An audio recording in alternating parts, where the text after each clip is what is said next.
From the cradle to the grave, life is tough.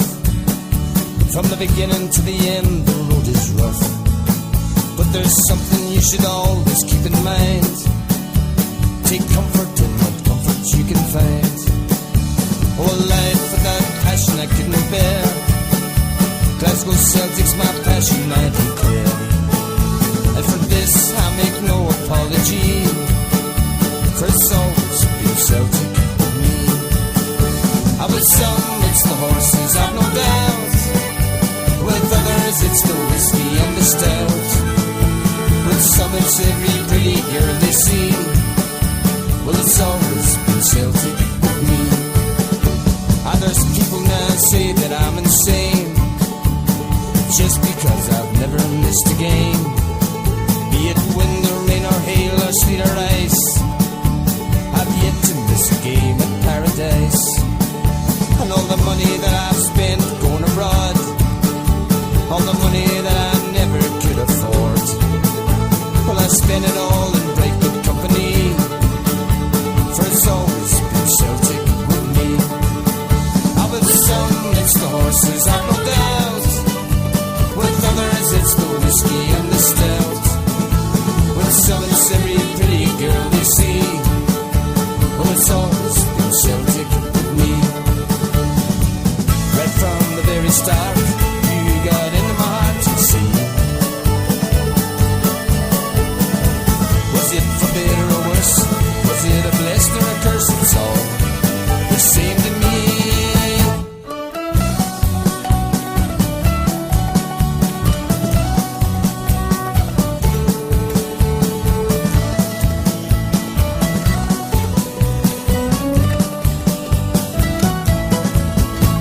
And when I shuffle up this mortal coil, and my body it is planted in the soil, well, don't you play a dirge over me. Give me a Celtic song, a Celtic symphony.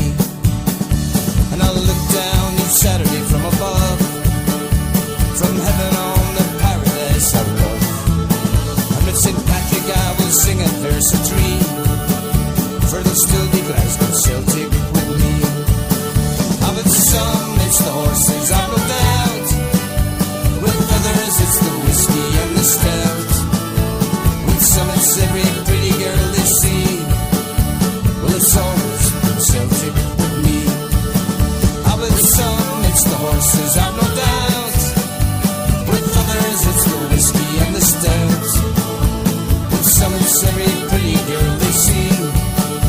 Well, it's always been Celtic with me. With some it's the horses, I've no doubt. With others it's the whiskey and the stout. With some it's every pretty girl they see. Well, it's always been Celtic with me. Hello and welcome to HomeBhoys number 117. I'm your host, Joe McKenna. No, I'm not. Listen. Oh, sweat's running off my nose here. Hopefully Joe will manage to join in at some point later on the night. But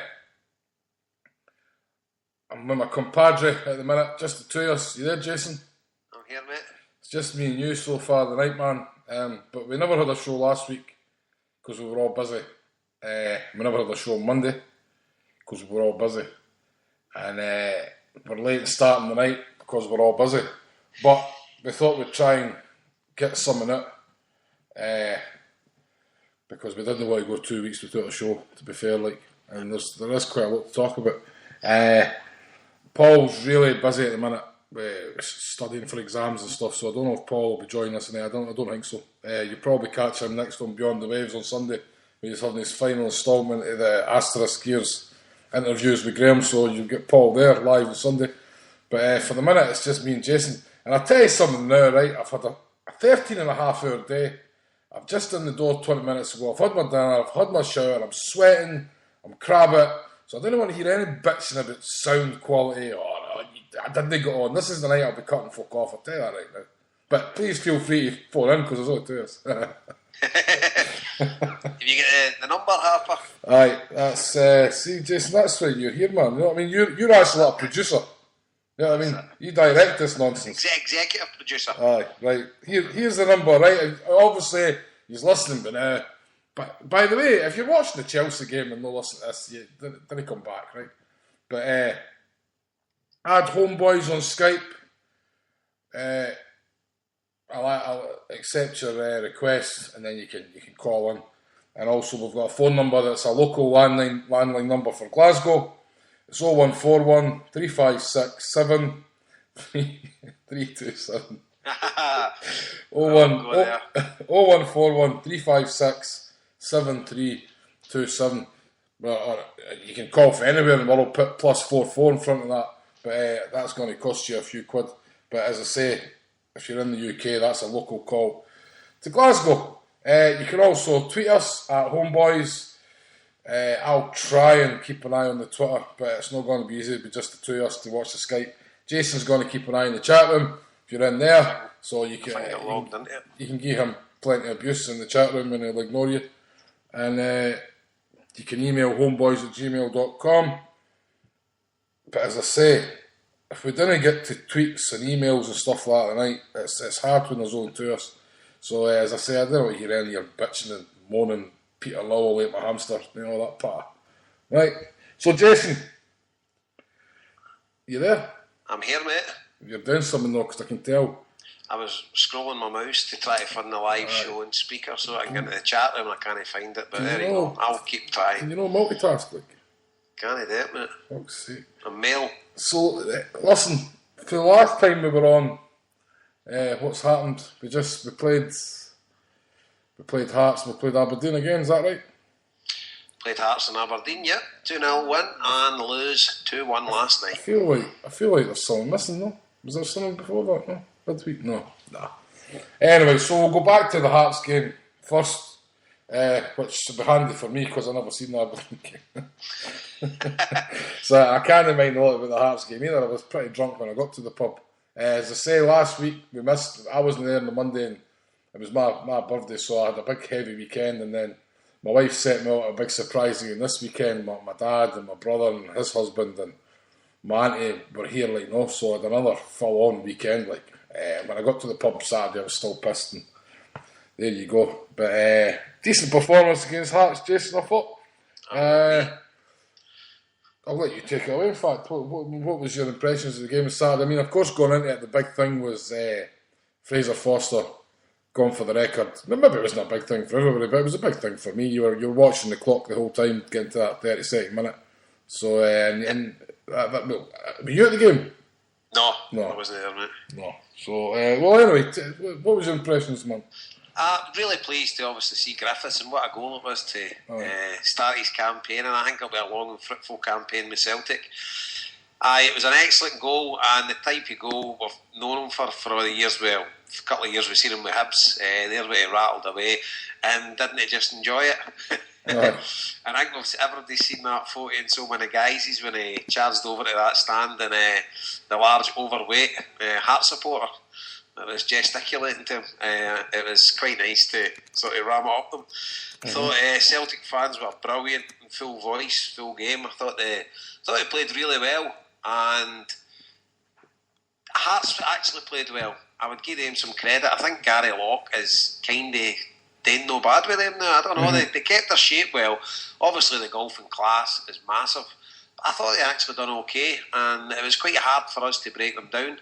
But once we did, we could have went on and scored a good few more. But it was a great strike for Griffiths, and obviously good to see Pookie getting on the score sheet. And I think Big Baldy done well. Robbed the guy out in the wing and then put it in for Pookie. Quite hard to miss, but I'm glad he slotted it away. See Pookie. Yep. Does he look like he's out? He's paler than me. He's got the dark eyes, he's got the panda eyes now, and kind of yellow colour. I think they need to see if he's got jaundice or something. That could be the problem, there's something all right with that fella. Aye, pleurisy or something like that. Aye. You should know, you are a walking doctor anyway, aren't you? Well, Jason, you know me, I don't like to complain, I just soldier on. Well, confirm to the troops what you're doing in 4 weeks instead of going to the Kano Foundation dance, what you doing? What's there a minute? We're talking about the football. No, but just when you're on about you don't like to complain, just tell everybody where you're going in 4 weeks. I'm going in for an operation. Sure, tell them where you're going. I'm flying to New York because it's the kind of operation they can only do in the States, like, no? And it involves loads of drink and hanging about with Big Frankie Fraser and Nicky. Now I'm going to New York for instead of going to the Kano dance for my sons, like, no. Let's just say that you got to New York when you were in the process of telling me you were going to New York. You were bemoaning your luck that you don't ever get any luck. In the same text, it was being can I never get any luck, you know? Well, probably the baseball probably rained off for 2 days for him now. Aye, there you go. But I've completely lost my train of thought. We're talking about Pookie there. How did that get to me? Talking about Pookie, you were talking about you self-diagnosed him with pleurisy or jaundice or something like that. He doesn't look. Honestly, I don't think he looks well. That boy, he needs to go and have a look at someone. He's need to learn how to celebrate a goal as well. You think when it's a bit of a barren spell and you're not getting much of a chance, when you score, you'd be going for it. And that's the second time you scored at Tynecastle. What's that kissing disease called again? That you've no energy. Let's call that again. They call it kissing disease because you get it through saliva. What do you call it again? I don't know. I'm not sure. Once you've got it all your life. I think that's what he's got anyway. I know the one that gave cold sores. No, that's the one you get when you're away in Eastern European country. Now, once you get cold sores, you can't get rid of them, can't you know? There's always a virus lives with you. No, I can't remember. But anyway, back to the football. Pookie, I can't really remember the goal, just a tap in, was it? Baldy, that's right, Baldy robbed your man, brought it in, cut it back, it was a good goal. Bring it back to Griffiths a wee minute. I have to say, I thought it was an absolute stick-on. Griffiths would get his first goal for Celtic at Tynecastle. So I took a wee risk, but I stuck money on him for the first goal. It was only 11-4, but I was celebrating like mad, thinking I had 20 quid in it, and then when I went and checked my winnings, I only had a bloody tenner on it. I made a mad. That's bad luck. Mere bad luck. Even when I'm winning, it's bad luck. Do you know what I mean? So, listen, we've been joined by a couple of callers, right? As I said, the new format of the show is try and keep it one caller at a time. But since there's only me and Jason tonight, we'll get a couple on. So, James, you're there, man, aye? How are you doing? Aye, not too bad, man. And I just want to see, who's this other caller? Alistair. See, do you know how I wasn't sure it was you? Because you weren't the first. No worries. Right, so anyway, I'll come to James. Anyway, James, were you at the game? I was at the game. I was there last night and I was there on Saturday. Jesus Christ, not like you. Aye, well, away games for me and I get time off for it. I know. Enjoyed Saturday. I thought the first half we looked like on Saturday we didn't want to lose a goal, you know. And the second half, obviously, Griffiths away, he just knocked a guy with strength off the board, turned to the guy inside, didn't want to finish. And obviously, Big Baldy, direct as usual, you know what I mean, done brilliant. Hang on a minute, sorry. Glandular fever, that's what I was thinking. Alright. Right, sorry, Kissing James, disease. Right. Yeah, you can. I didn't get cold sores with that, but right, on you go, James, sorry, cutting it. No, that's herpes, you're thinking. Aye, herpes, that's what I was talking about. Herpes. Trust me, I'm an expert in herpes, Right. There you go.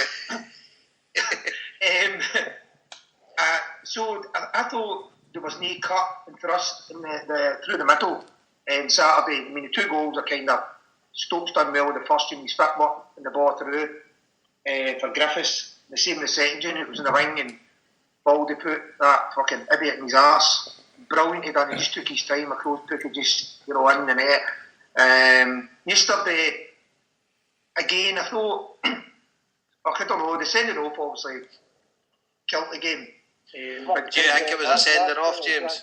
Aye, right away we said that the ones I was stoning me, we're further back, and the guy a big guy in front of me with a big, one of the winter tammies on, so it's hard to see, but it was a penalty. And it was I would say, no, not a penalty, was it outside the box? Outside, that's what I mean, it was a foul, but it was a sending off, but where I was, Jason, remember I'm away back, and at the side, and Aberdeen, it's not the greatest view. Aye. A bit like Tynecastle, but no, I thought it was good, but what I didn't like was we'd need obviously Commons out they kicked the ball in the last two games. I'm not going to slag him because he's carried us all season. He's also knackered. But I think it was a good thing with Forrest when Forrest was trying to cut across, and running with the ball. I thought Bitton, even though he was a holding midfielder, when he did go forward, they were just bouncing off him. We gave Robson too much time, and when we did hit him, we got the ball, and we gave him in, Leaf Flood. We gave him too much time in the ball, I thought. But it's hard when you've got 10 men. It's a great goal, obviously, to break the record. But we gave him plenty of time. If you notice, when we had the ball in the ball outside the second half, it was McGrew or Stokes. They were on us right away, blocking us because they knew they too could hit a ball. Whether, we stood back, gave that boy time, Hayes, and what a goal it was. It was a beauty. I thought it was huff and puff in the second half. At large, we're trying to work 1-2s at the box, and it just wasn't working. Obviously, it was a good goal we got. I thought Effie came on to a better game in the second half, because obviously he got booked in the first half, and I thought, here we go. And Griffiths gets booked, and you think, we're going to lose the plot here. But, we kind of got on with it, and puffed, and their goal we never actually a lot today, did it, But it was one of the things where I had an idea we were going to lose the record with the goal, but I didn't think we would get beat. As I say, I never seen the game, right? I take it there must have been highlights on later last night or something. Go to Alistair and then I'll give you my thoughts. Well, I just want to quick before we go to Alistair then, and I'll come to Alistair next. I never seen the game, but I take it there must have been highlights of something last night on Sky or something. It was on BBC Alba, right. Rerun after the game. There was a couple of guys at my work who said, and they're not Celtic fans, but they're not. One's a Chelsea fan, one's a Man United, but they're no pricks. The two boys, the fellas, and they both thought it was a definite sending off. They say they clattered them. So I can't comment, but I've never seen it. But most people I spoke to have said, because I was interested, obviously I've seen a lot of comments on Facebook saying honest mistakes with Thompson again, and Lennon was gone daft. His performance was terrible. Lennon was gone daft after the match. I wasn't sure though if they just meant other things or if they were just talking about the penalty incident, the sending off incident, So, as I say, I can't comment, but it was interesting to hear you both said you thought it was a red card, and two boys I spoke to today agreed. So, Alistair, I don't know if you want to go back talk about the Hearts game or talk about last night, or maybe you just want to talk about something else. Last night, I tackled for the game, but I couldn't go because I was loaded with a cold. So, as I say, I thought when I first seen it on screens and that, I thought HomeBhoys was getting running the cover, but just one of these times it was going to go. But I thought the boys put in a decent effort second half with the fact that they could play odd minutes if you include stoppage time with 10 men, because it was a hard task. Mm-hmm. But again, I thought there were a lot of positives second half, but again, we never really tested the goalkeeper as much as I would have liked. But at the end of the day, I thought the first quarter and I thought we were going to give them a doing, and we should have been a couple up in the first 10 minutes. But one of the hands, but maybe in the positive side, the young players will get a game now, because the unbeaten record away, so what's to the lows. I wouldn't hold your breath on that scenario, I don't think. Jason, what about you? Jason, can you give me a run? I was so busy today, I'm so busy at work at the minute, I didn't even get a chance to have a look at the team lineup or nothing So, can you give us a rundown of who the team was? The team just the same as it was played on Saturday? The team was Foster was in goals, and you had the two fullbacks, Matthews and Izagiri. And so Izagiri was back. You had Ambrose and Big Virgil for 13 minutes or 14 minutes, whenever they get sent off. Then you had in the middle of the park, you had Beaton, Brown, and the Commons. Mulgrew, Beaton, Brown, Commons, Mulgrew, and then you had Griffiths and Stokes up front. So you maybe three in the middle with Commons behind them. So Johansson dropped it? Aye. Right. Aye. He wasn't even in the bench. Injured. Was he? Injured. There you go. Injured on Saturday. Okay. There you go. So I agree with what James said. Chris Commons he's been sort of very ineffective the last couple of weeks, and I think that's got a lot to do with playing with two up front. I don't know. We've changed the shape of the team, and it's kind of no certain Commons now. So I don't know. I'm getting the best Commons, yeah.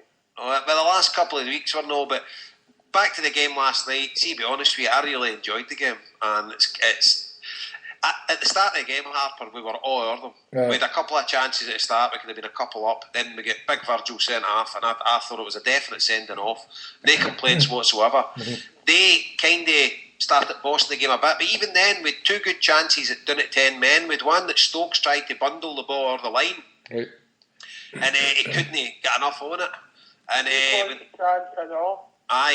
Beaton's chance. I thought, to be fair, I thought Beaton was brilliant. I thought, to me, he would have got man of the match. I thought it was fantastic.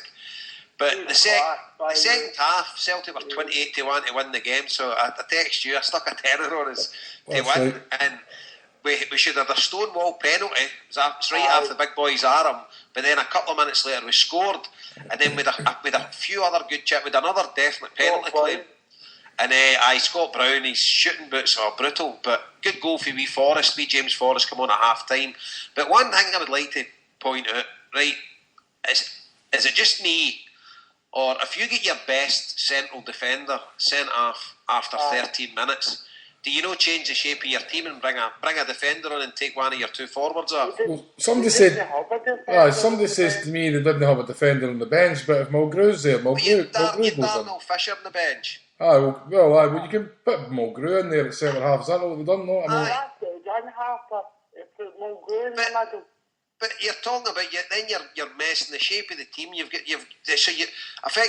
Mulgrew in the middle of the park, but then you take him away, you put him in the back. So you're talking about you've got a sand dancer like Commons that'll not get the fit in. You've got Big Beaton and Brown, fair enough. But that's playing away for him against a team that put the boot in against you, and you're only left with Brown and Beaton.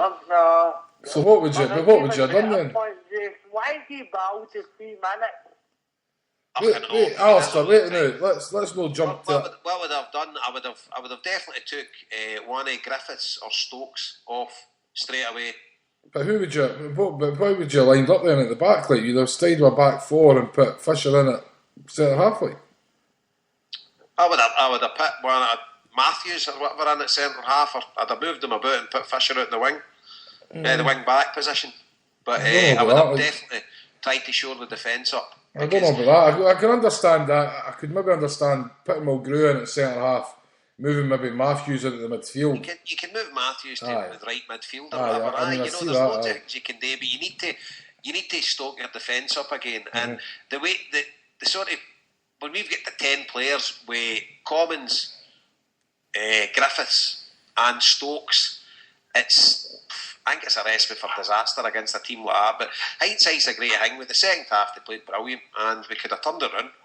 It was almost like he was waiting to half time to calm everything down, and then change the shape. But why wait to half time? It's 13 minutes into the game when you get into 10 men. Do you know what I mean? I know. If we get this unwritten rule, you can't make a substitution at half time. You're talking to the converted Jason, you know, but that's the way it appeared to me. That he wanted to try and hang in there right well long way to half time, and then he changed the game. You can tell a difference. See, this is one of the criticisms.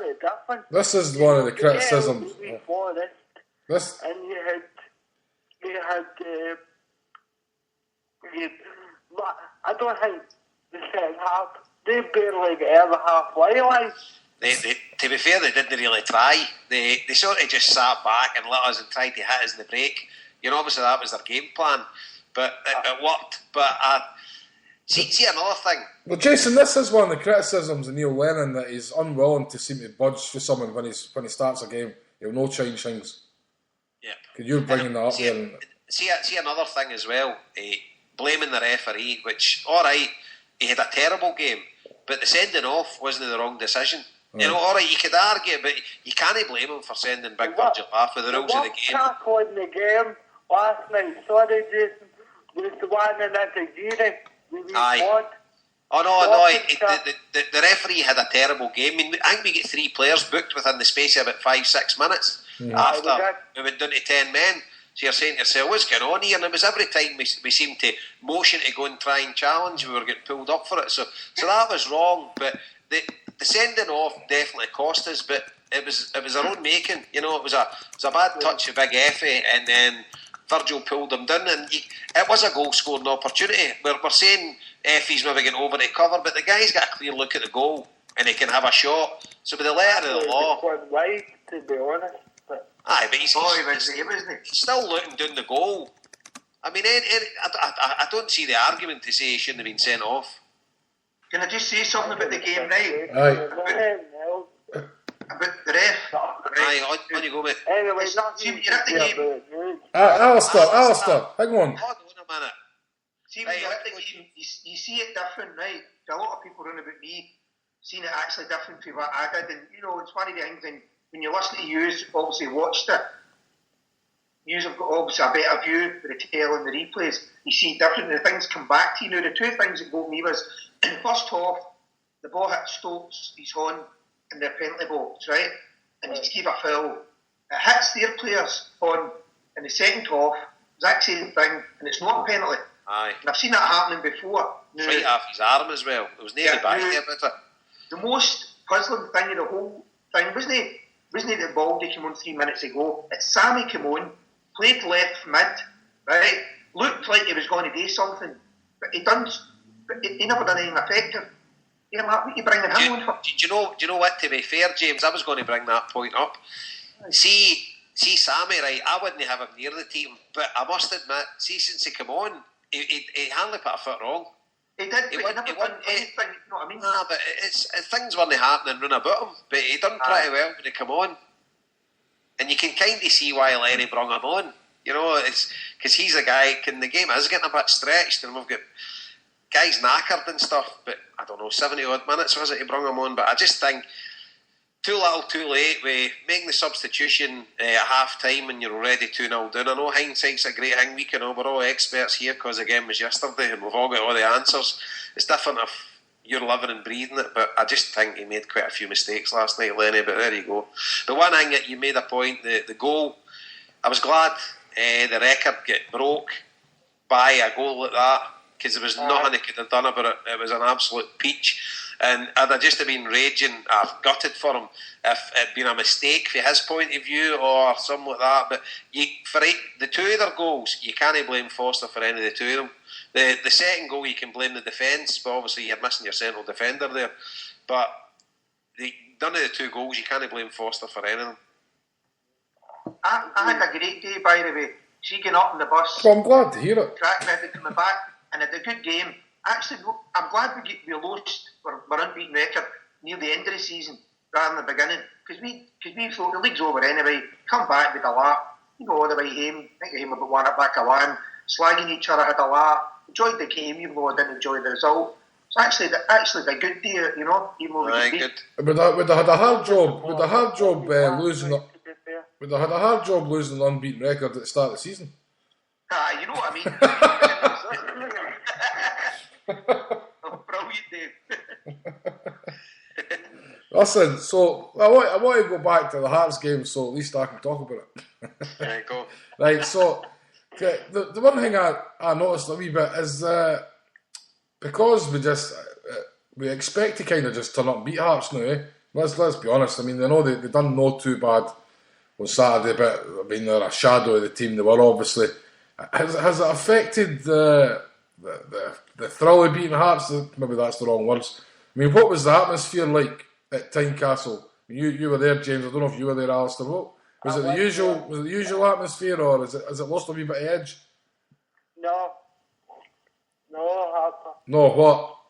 No, it was still a lot of guys in the second. I don't know where James went, but where I went, a lot of guys still had the same follow beating them. Because a lot of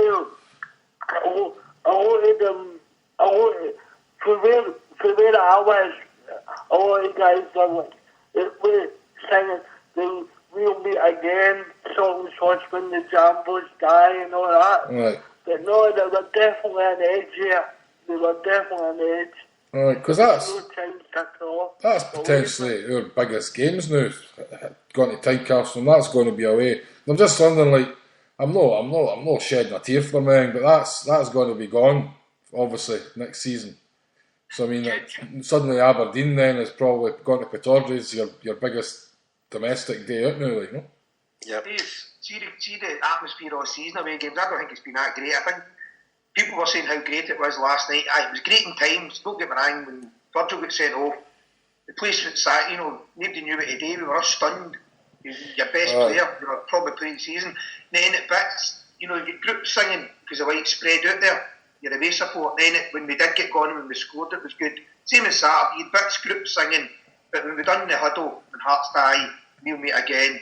Absolutely brilliant. But I still think there's a wee, even though there's an edge still there if we don't like them because the political stuff and sectarian stuff. But there was still, to me, there's something missing because it's been too easy this season. Mm-hmm. There have been quite a few away games this season, and I think it's just been not the same. But I still enjoy my away trips. So I'm just looking at sitting down to watch it on the television point of view, and I didn't have the same trepidation.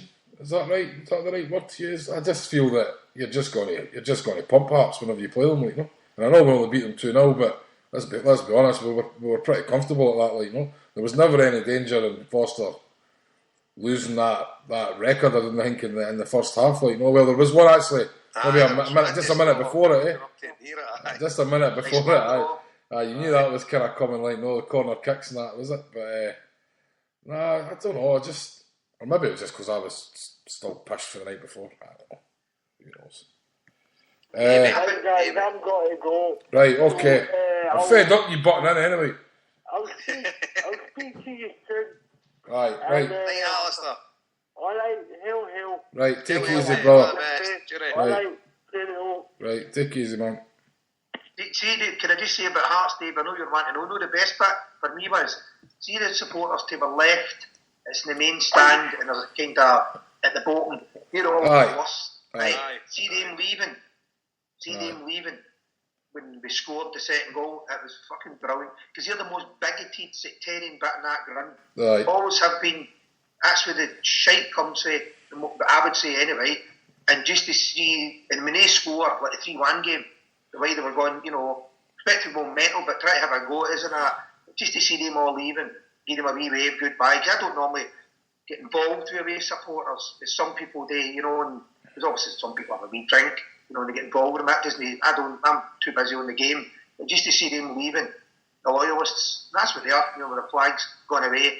That's one of the highlights of it, The best bit for me was when Griffith scored. I was in the toilet, I pushed out my fucking hand. It was a big fucking roar. Too much info there, mate. It was a big fucking roar. I was standing up, I was trying to nip it and get the zip up and fucking because I had money on Griffiths, eh? Ran out, and I just grabbed the boy's hand. You missed a corker for James there. I just ran out and grabbed the boy's hand. Just, beauty. And then I thought, shit, I've pushed out my hand. He's grabbed my hand and everything. Oh, well. You did an impression of Alistair, just blaring away and no listening to him, Aye, but I'm in charge. So what else has been happening in the world? Wait, no, what did they say? What did you say, James? I said, is that you made a cock up then? Oh, see. There you go. Hey, it's not as good when you say it the third time, James. It's these guys. I know. I appreciated it anyway, mate. Don't worry about that. Thank you. Hope Everton won whatever. There you are. Aye. Talking about Everton, I'm booked up for the Arsenal game. There was a bit of controversy there with the tickets, eh? Yep. Aye. Well, Everton fans, the unwritten rule in the FA Cup. It isn't an official rule. I think it's an unwritten rule. Jason, just to this kind of people say why we're always talking about Everton and that, blah blah. It's a Celtic show, but it kind of it's something that I think it relates to us. It relates to us. It's obviously got to do with support. Exactly. So effectively, the FA Cup got an unwritten rule that the away team gets 15% of your stadium if they can sell it. Obviously, if it's a smaller team or whatever. So that equates to at the Emirates 9,500. But Arsenal told Everton 5,500 tickets they're only getting, and they've done the same with Liverpool in the previous round. And their reason is Everton have got a problem with standing up. Everton away fans at games have got a problem standing up, and they let off pyro, and it's too dangerous to have them in the top tier, the Emirates, if they're carrying on like that. So basically, you've got one of the state-of-the-art stadiums in world football, one of the newest, spankiest stadiums in world football, and obviously they can't control the support that's in it.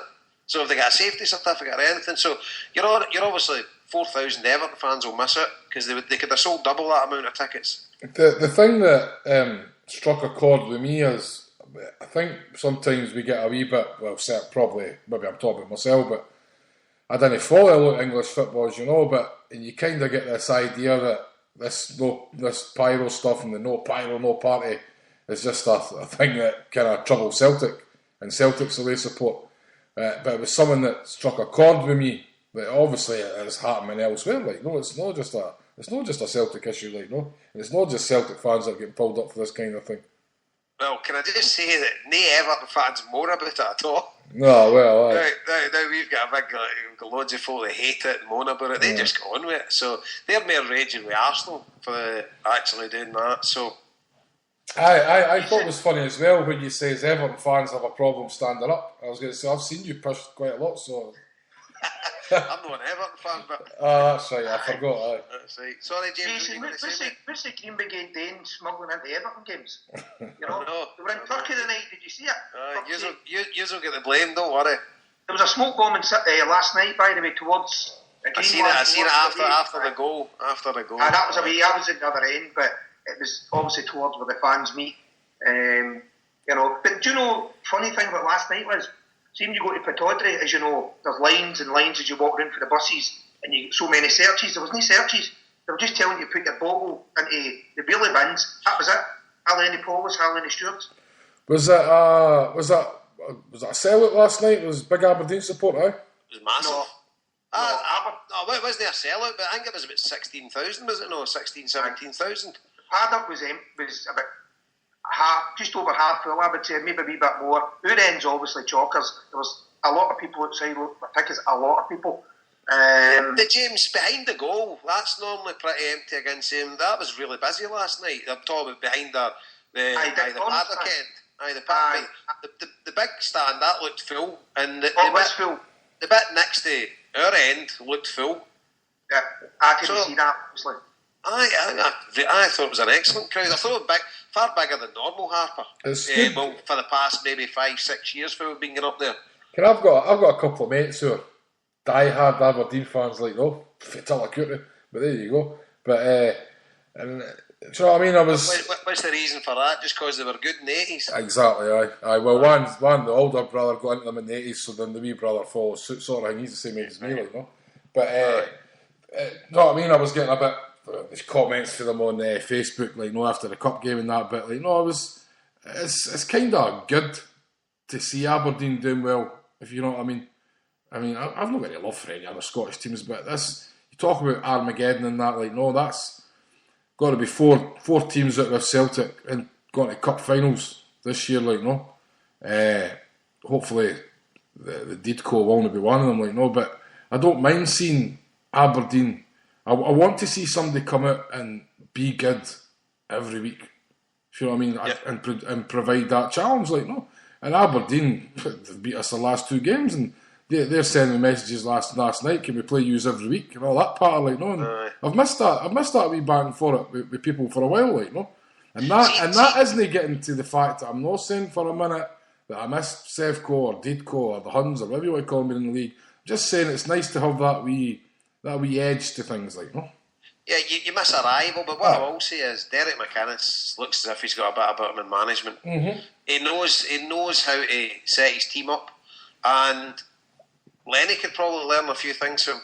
Mm-hmm. I mean, I know Lenny's a young manager, as is Derek McInnes, but I just think he seems to be pretty. I mean, end of the day, against Partick Thistle, they were by all accounts useless on Saturday, so he's not got everything right.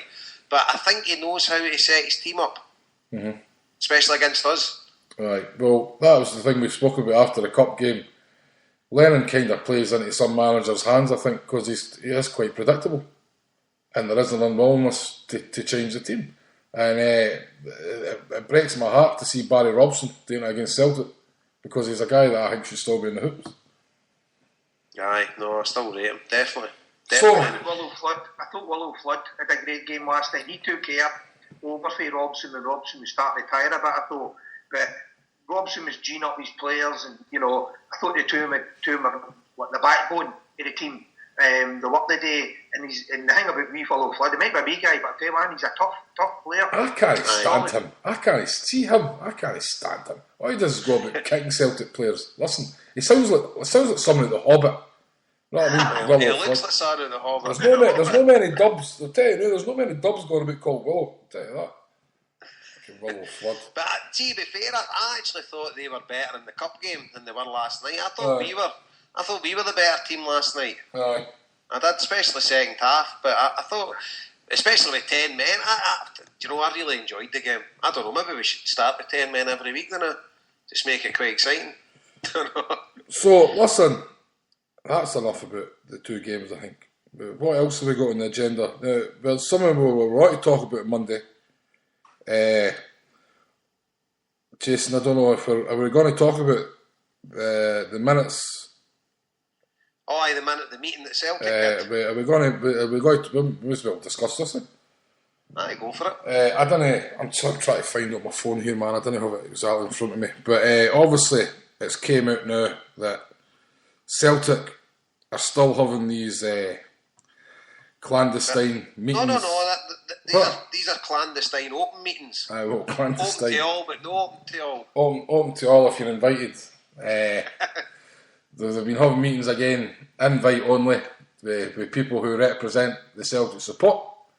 Now, first of all, we just want to play our cards on the table. Nobody for Hail Media has been invited to any of these meetings for a start, right? I think one person was, but no as part of Hail Media. Aye, we know it's been suggested that somebody for Hail Media should be invited to the meetings. How that would play out, I don't know. I think our show's standpoint would be if anybody for this show went along to a meeting, and my own view is I'd be happy for Jason or Paul to go and attend the meeting, but I would expect it would be on we'd be reporting back everything. The only way any of us would go is if it's totally open and honest. Exactly. Anything that you spoke about, you can come back and speak about it exactly. on here. There's no way, obviously, with Stevie Kearney doing the show on here, there's no way you would come on and. I mean, I totally believe the guy 100%, everything that he said on here, so there's no way I'd be wanting to be part of any clandestine meetings behind closed doors discussing about stuff. Reading the minutes, I don't think there's anybody going to be for the HomeBhoys show invited. No. Because apparently there's it's in the works for Celtic to combat a weekly phone-in show by coming up with their own phone-in show where, of course, they'll be able to just discuss everything like we discuss, and it'll be all open, and people will be able to say what they want and stuff like that. But that was when I read it, I thought it was very interesting wording in the minutes. Have Celtic any plans to combat? And I can only presume. Am I wrong in thinking that's this? I think the meaning there was your Radio Clydes and stuff like that. Do you? Aye, they're a daily, no a weekly. See if Celtic are going to have an official phone, and I'd be all for it. But wait a minute. I hope they do. You know, wait a minute. But Jason, misinformation from unqualified guests. Oh, right. I've not read that, but to combat a weekly phone show that has misinformation from unqualified guests. Well, there you go. And as I said on Twitter, well, could be us or Graham, could be on the waves, could be them. I says we had wait a minute. Yeah, so there you go. I tweeted we had John Paul Taylor on here, which you could say was a non-information for a qualified guest. Do you know what I mean? We should have showed that. Joe says we should have called that show John Paul Taylor Doesn't Know. Aye. But to be fair, I don't think it was his fault. they didn't know the answer, or I don't know, I'm just maybe trying to be nice. See the thing for me, the main thing for me is, one of the main issues with Celtic support at the minute is the Green Brigade. Yeah. And not one member of the Green Brigade was invited. See, to me, the greatest thing that happens at Celtic Park at the minute, and I'll argue with anybody, but the greatest thing that's happening at Celtic at the minute is the Kano Foundation. The Kano Foundation are responsible for taking over 2,000 kids to Celtic games free of charge. Not one person for the Kano Foundation was invited there. What does that tell you about the people that run the club? Right. I just want to say... They two groups, forget Hail Media, but see, they two groups. Right. The thing is, why would you not want somebody for the two groups there? I mean, see, even the Green Brigade, if they're not going to pander to them or do anything, at least get them there so that you're inviting them. Right. By the way, just before anybody starts losing their rag, I was only being a wee bit tongue-in-cheek, thinking that it was all about us. Do you know what I mean? I do believe it was. They were talking about Radio Clyde, that, like, But I'm only being a wee bit tongue-in-cheek there, like, But I do know we were brought up in the proceedings, because we know somebody who was at one of the meetings who will not be going back to the meetings. But, can I just say a wee bit on it, right? Aye, carry on. Now, just the first thing, see, you're talking about Kano. Did they get a race night on Friday night, Jason? Do you know? No, they don't. I thought I seen a Twitter saying they were having it in Craig Park. I was talking to Tommy the night, but no, I would know about it, surely. Maybe there, I don't know. I'll find out, right? Can I just my bit, and I'm going to tell the way it is, and what I think, and I'll not be arse-licking with anybody, right? Now, I think it is to counter other Celtic fans, and they probably have my fucking part of, fuck, they need to do their own thing, but I just think we use, when I first came on, and I was speaking to you about I wasn't getting back and blah blah blah blah, and you were kind and brilliant to have me on. But then once you get to know me, it was like cards on the table, blah blah blah. This is what's happening, and you ask difficult questions. You were good that way, and he gave you a chance, not just me and other people, to answer back. You didn't just say, "Oh, you're brilliant, you're in the Green Brigade," blah blah blah. You did what you're supposed to do. That'll not happen with Celtic. I mean, all these groups are there. I don't think anything was challenged, I think, to be fair, I know a couple of folk that were there, and they're good guys, and they definitely would challenge, So, but I also know other people that's there that's total lapdogs and poodles for the Celtic board, which that's their own prerogative. There's a lot of Celtic fans out there that think the Celtic board are doing a fantastic job. That's fine, that's their opinion. I just don't share it. They're doing a good job with pounds and pennies, but I think they're in the dark ages with loads of other stuff. And I don't think they're proactive at dealing with issues, and I don't think they're very good at communicating with media outlets, and they certainly don't back their own support up. They'll take the word of, unnamed journalists and people who you possibly wouldn't trust before they would take the word of their own support. So, they done okay over the Amsterdam stuff, but I think that was about the only time in recent times that they've, when it's to do with media outlets and whatever, that they're actually doing the right thing. Well, do you know what, Jason, right? It's my belief that there's people at Celtic Park listening to this show and other shows in Hail Media, right? Whether it's Peter Lowell or his lackeys or whatever, right now, they're not doing their job if they're not listening, is my opinion, right? So there's an open invitation. I'm saying here right now, there's an open invitation to Peter Lowell to approach any of the podcasts on Hail Media and just sit down, maybe with Richard Swan, who I think would be perfect. Sit down and do a one-on-one and record it. It doesn't have to be a live show. It's not about Peter Lowell coming on here and people phoning up, abusing him and this, that, and just getting all that mad stuff. Peter Lowell ate my hamster. Forget all that part, right? Peter Lowell, if you want to reach a massive amount of the online Celtic support, right? We normally get 2,500 listeners, downloads to this show, right? But as we proved with the Green Brigade show, 10,000. So if Peter Lowell wants to reach 10,000, and listen, it'd be even more than that. if he wants to reach a massive amount of Celtic fans, come on Hail Media and speak to one of the shows, one-on-one, record at Celtic Park, and answer the questions that the ordinary fans want answered. How's that? What's the chances of that happening? It's probably very slim, but I don't know if people in Celtic realise there is so many people that this has such a big outreach. As I say, we can reach 10,000 plus if it's something that interests the majority of online support. But these wee meetings, just to me, it's no that openness and transparency that we're talking about. Even releasing minutes. It's just not the same as coming on and letting people hear your voice. Do you know what I mean? Oh, absolutely. But see if you think he doesn't know that this outlet is there to connect Celtic supporters, then he's the wrong man for the job. Right, well, I think he does know, but I don't know if they realise to an extent. I think they probably maybe just think, oh, we're a few crackpots, something which we are.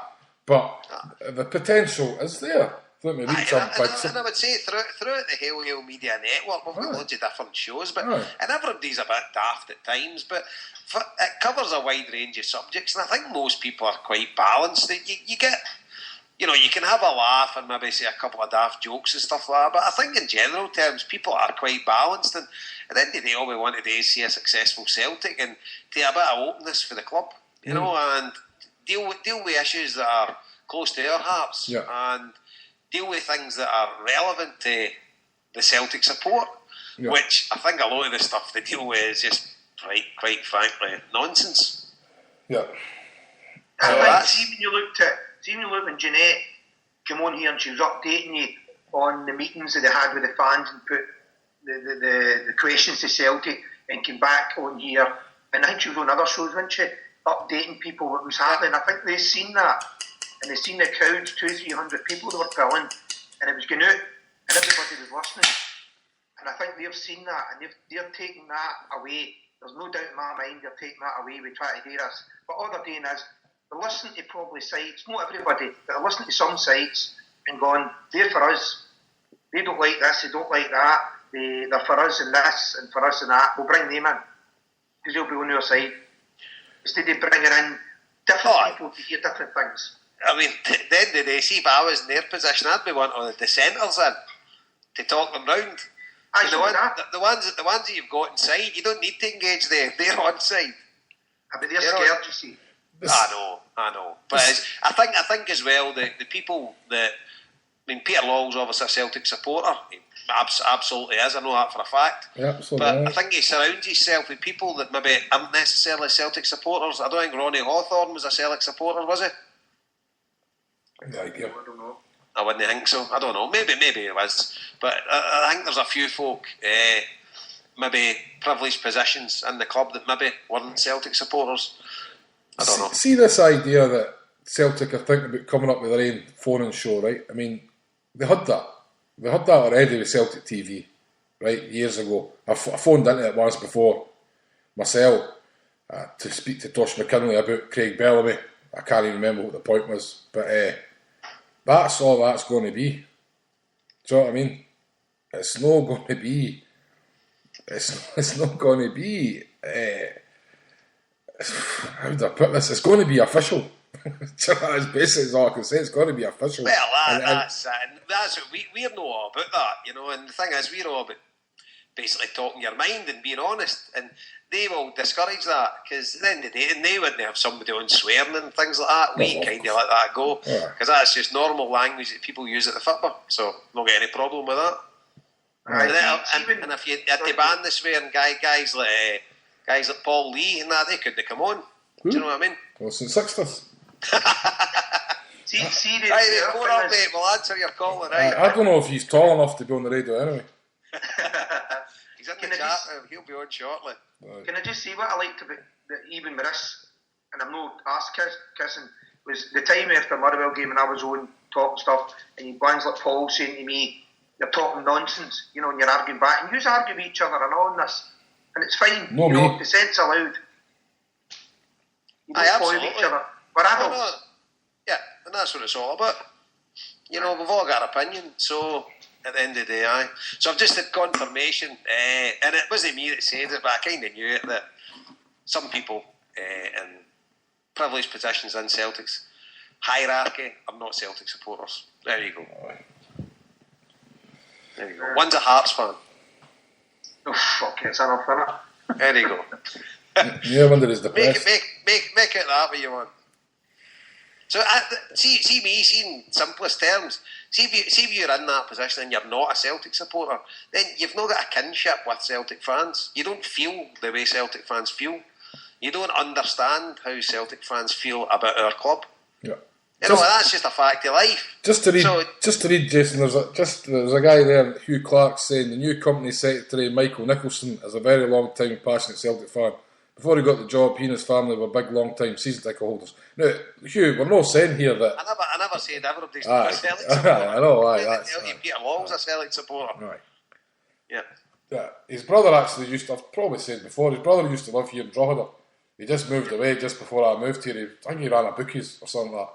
Yeah, He's massive Celtic fan, massive Celtic family. Aye. But it kind of breaks your heart to know that.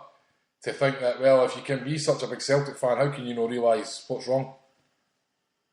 But maybe we're in the minority and there isn't that much wrong.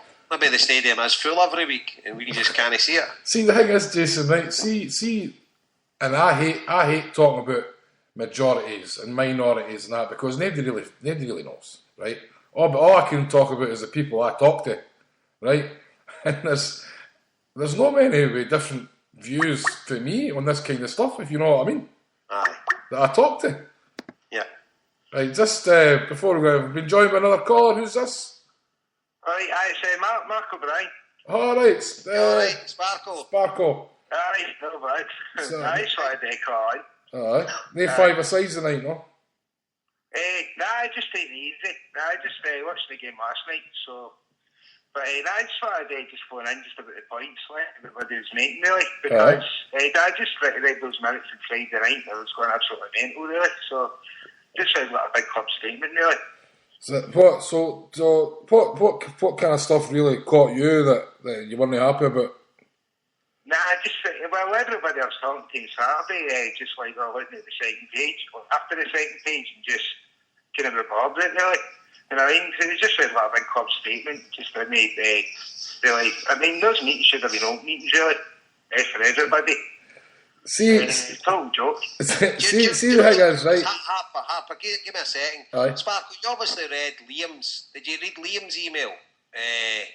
Liam wrote an article. I think he wrote an article on Hail Media. Liam Pillow, Boy. It was about talking about arranging these meetings and the form they can take. But I think the key thing is, see anyone that goes there, I mean, you're never going to get everyone that represents every member of the Celtic support. That's just not going to happen. But people going there should be representing a group of people. Mm-hmm. See, when you've got a blogger there, or you get someone that runs a Celtic supporters fan site or whatever, who do they represent? Have the people on that fan site voted them to go and speak on their behalf? No, they've just been handpicked by Celtic because of various reasons, I don't know.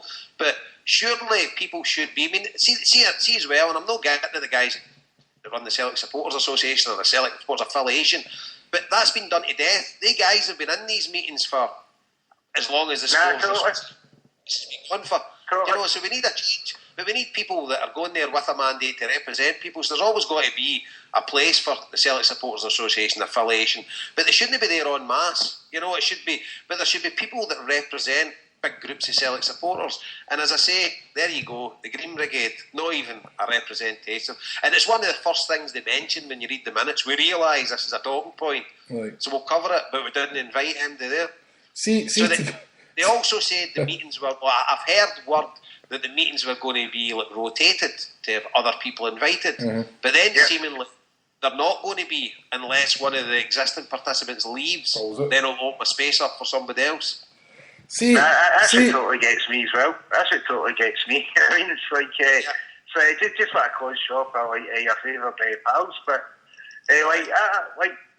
just for being a Celtic supporter, I mean, obviously I do the match reports in the Hill Media, and you've got everybody in the Hill Media, Paul was invited, didn't turn up, because as he was saying, his blog in Saturday that he done, which is quite right, but You know what I mean? It's like, but being a fanzine, I mean, I've always liked teen tons, and like, you know, I always still get not with you, but they don't, you know, like, if you're a fan side of a fanzine, part of the thing is being a fan, really, and it's, like, just not going to these, fines, like, that'll just, exactly, somebody drops it, we'll have them rotating.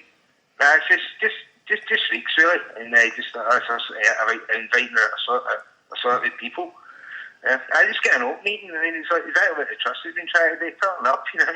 I honestly believe, right? I honestly believe if somebody had handed me that, see the questions, right? If somebody had handed me that on a bit of paper in an exam, for example, right? I reckon I could have written the answers. Oh, right? definitely. And then compared it at the end, and I'd have got about an A-. Do you know what I mean? Aye, you definitely could have. But as you said, Sparko, right? Have an open meeting. You've got a big stadium there that had 60,000. See how many folk can be bothered turning up.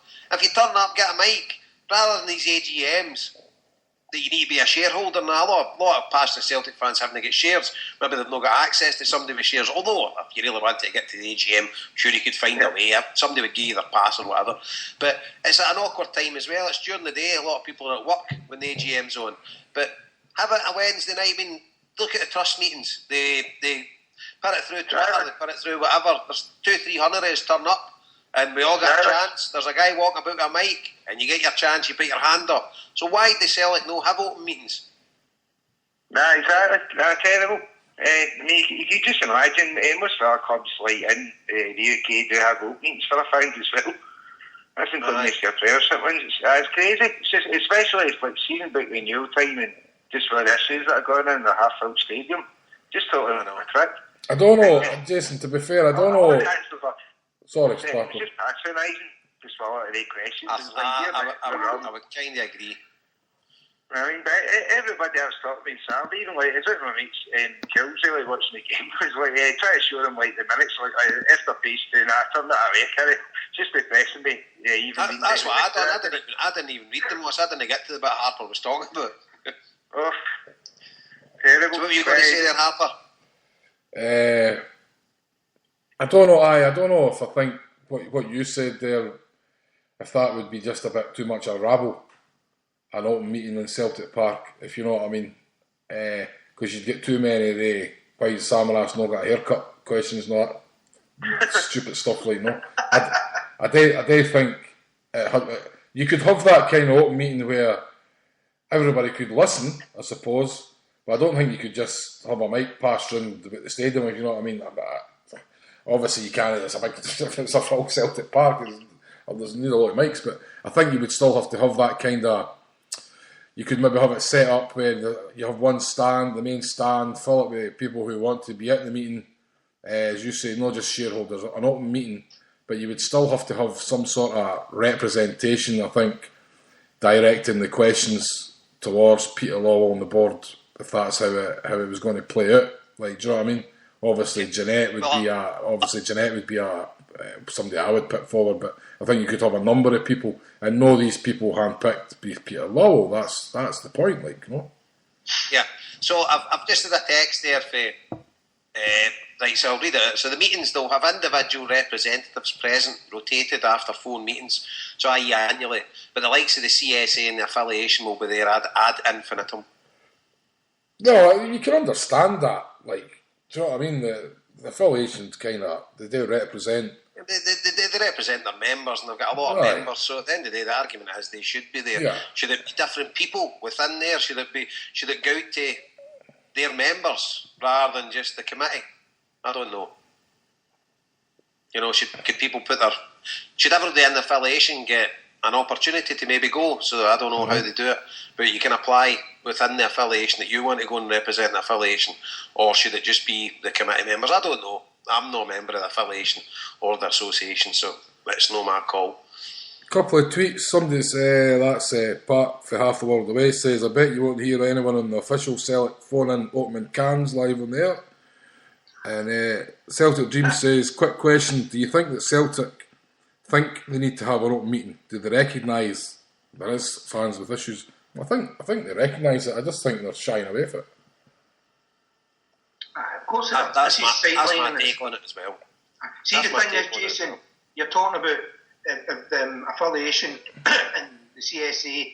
Would they be right to pick, different people? We'd like to think that. Obviously, that's up to them. But that's like saying to the trust, we don't want Jeanette, and everybody would like Jeanette. But I think Jeanette probably would step down and would say, give somebody else a turn. I would take her there all the time. I would have no problems with that. So you're right. So the guys in the CSA, maybe one of the guys that run it, they'd rather have them all the time. Mm-hmm.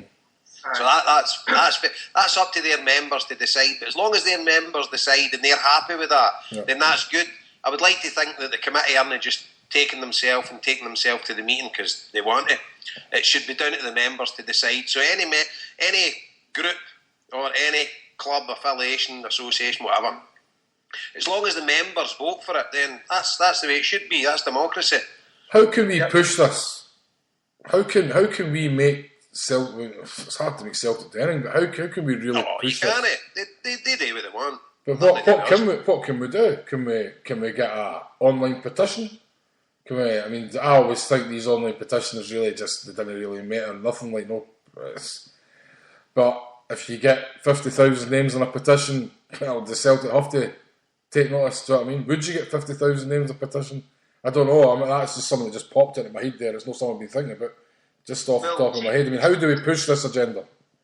Well, Dave, the thing is, I agree with what you're saying to other people. And I wouldn't call it dissenters. I just call people who are questioning, like to question their answers. That's or what's happening at Celtic Park. So I wouldn't say they were dissenters, but they don't want people like yourselves and Graham and Jeanette and all that. People like even myself and that on it. They just don't want it, and this is their way of deflecting shows like this, and this is what it's about. Shows like this and Graham's and all the other shows, they don't like it, and so it's going to be hard to get it on because they've got all these other ones that take it on side. It looks like the new enemy, unless their members start questioning, you should be pulling them up for this, then you've got them on side. See, for me, right, they can have as many meetings as they want, and they can invite as many people as they want. But until there's a meeting that I can listen to live or that I'm allowed to just turn up and don't even have to ask a question, that I'm allowed to watch live for the stand, to take Jason's point, right?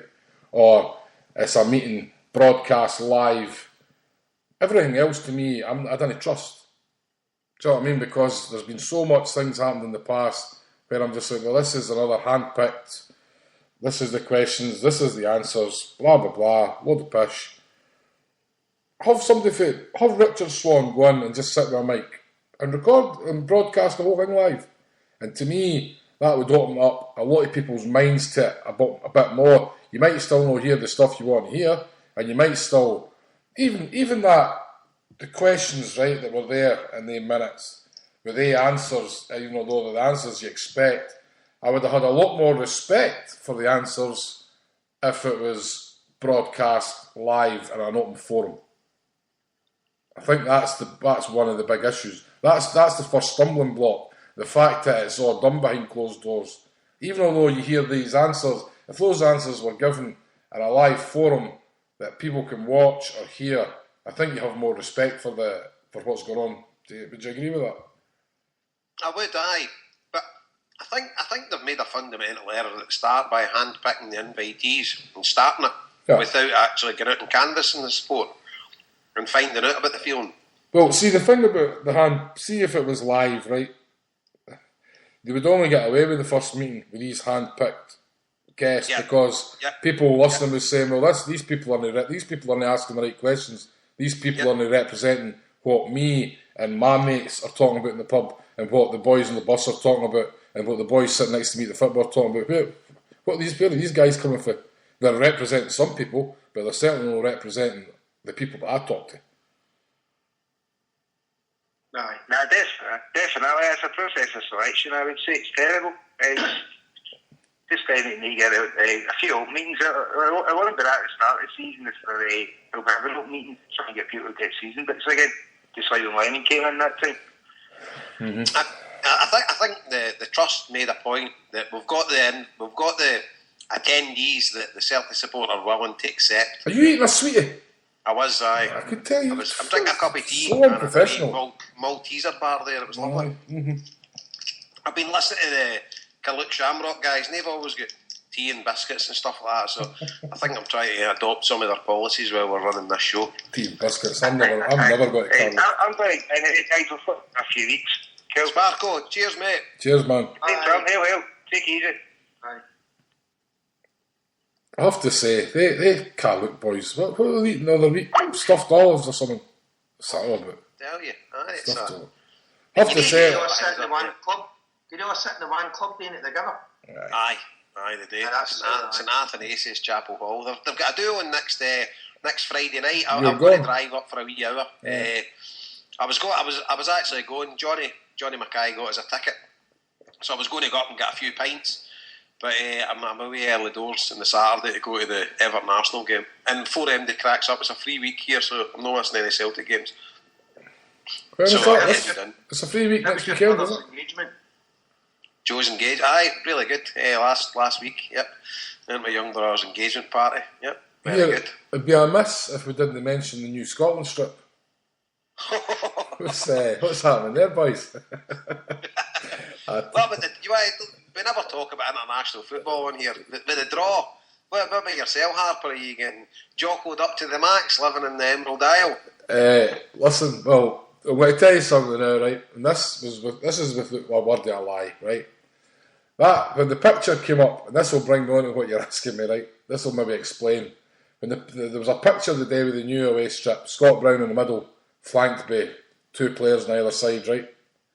I take it they were all international players or with the models. I didn't have a clue who the other four boys were. I'm guessing. I'm guessing they're Scotland players, but so that probably answers your question, Jason. How jockled up we'll be getting. What about yourself, James? You bother about the international scene? No, for a long time. I used to go to some of the Scotland games. Been at Wembley in '86. Been to quite a few Scotland games, but no in a long time. I suppose all the shite that was happening. I suppose your fans and the club for the SFA and all that. I know you shouldn't take the huff, but it just gets you. Not I want Scotland to get beat. I mean, a lot of obviously Celtic fans are looking towards the South Island team, where they're all probably at the time will probably support Scotland, but I just can't believe it. Gibraltar's getting it. It's unbelievable. Can I James, I agree. Yeah. See what you're saying there. I fell away from watching Scotland probably for the most part just because they were so pish. Do you know what I mean? It's so boring, like and then I found it hard. The last Scotland game I was at, Scotland v I think it was Russia at the time, and Kanchelskis was at Man United still at the time, and he got torrents of abuse. You're fiending this, you're fiending that, just because Man United play, and there's loads of Rangers fans with me. I says, I can't sit and listen to this, I'll not be back. But I still watched Scotland, I still wanted them to win. But I just drifted away, I think, just because it was so bad. I'm not one of these Celtic fans who, I'm a Republic Island fan, I'm not a Scotland fan, all this kind of stuff. And I love Republic Island. I went to see Republic Island play Germany there last year, and I left. I only watched 20 minutes. I said, I'm way back. I'm at the pub, this push. I'm just not interested. But if Scotland suddenly became good, I'd put my hands up. I'd probably jump the bandwagon. You know what I mean? And get into it, like, no. But I didn't live and die by international football. To be honest, like, no, it's Celtic first and last for me. Like, no, when it comes to football. I've been to a few Scotland games, never when I was younger, but I'm the same. I don't really bother about it. I hope they win, and obviously it's got the added bit with wee Strachan being the manager now. So I wish him every success. He's one of my favourite people in football. So I really hope they go on and do well. But I've been to a few games. Went to the Holland game, the qualifier, the one at Hampden. Scotland won 1-0, but we get beat about 6-0 Holland.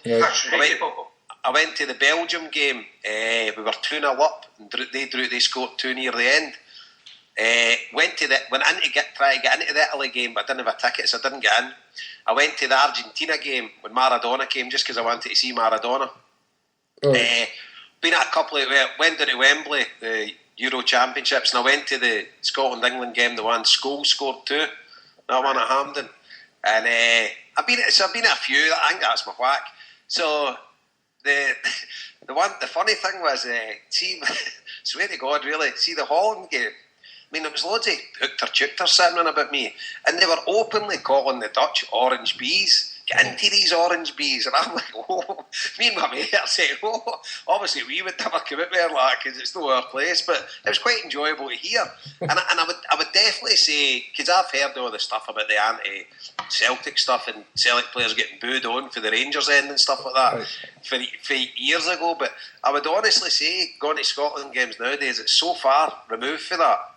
You know, I would say the majority of the Scotland fans are kind of fans of provincial clubs or Aberdeen, Dundee United, you know, and it's like and smaller clubs and things like that, and a load of them are out with the west of Scotland area. So there isn't that. See that? Like, sorry, they always say the west of Scotland sectarianism sort of thing. I don't really like that term or anything, but it isn't like that at Scotland games. I think it was quite refreshing. Loads, but that Tartan Army do my nothing. See they walking about with big feathers sticking out your hats and all that. Away you go, case piece. They got on my nerves as well, and actually there's a few of my mates on Facebook who are Tartan Army fellas, if you like, no Celtic fans, and no Rangers fans either. I have to add just before I put this in, because Sunday then I was arguing with a fella on Facebook, and because I was reading, he'd put the draw up, and then I was reading some of the comments, and one of the comments was, well, at least we get to play Ireland, and we get to go up against McGeady and McCarthy, the wee traitors. And I just asked my question, what do you mean traitors, like? And he says, well, they're Scottish, but they play for the Republic of Ireland.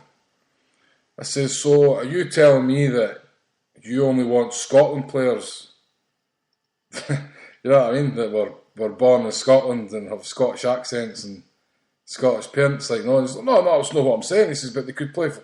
I says, no, it's the same thing, surely, like. Your Andy Gorhams and your Richard Goffs and all these fellas, like, no.